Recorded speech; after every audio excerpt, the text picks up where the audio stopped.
కేజీన్నర ఉప్మాని వేయించుకొని దాన్ని ప్యాన్లో తీసుకొని దానికి సరిపడా ఆయిల్ని పోసి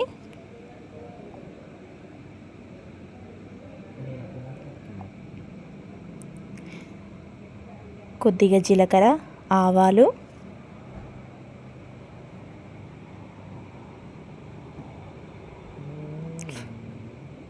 అవి చిటపటలాడిన తర్వాత పల్లీలు, సరిపడా ఉల్లిపాయలు,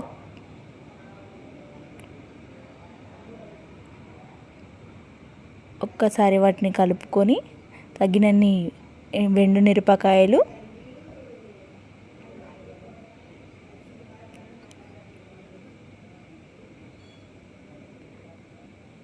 ఉల్లిపాయలు గోల్డెన్ బ్రౌన్ కలర్లో వచ్చేదాకా వేయించుకోవాలి.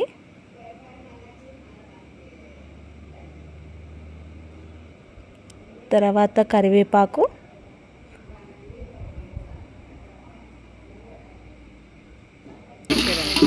అది చిటపటలాడిన తర్వాత టమాటో,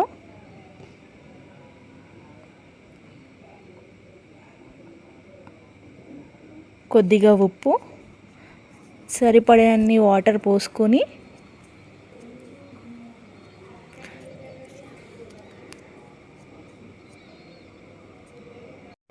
ఎసరు వచ్చేదాకా దాన్ని మూత పెట్టి 5 minutes వెయిట్ చేయాలి. ఎసరు వచ్చాక ఉప్మా రవ్వని దాంట్లో నెమ్మదిగా వేసుకుంటూ కలుపుకోవాలి.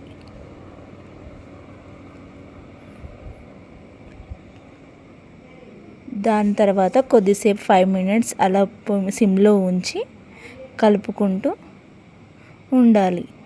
అంతే, ఉప్మా రెడీ అయిపోయింది. దీన్ని మనం సర్వ్ చేసుకుందాం.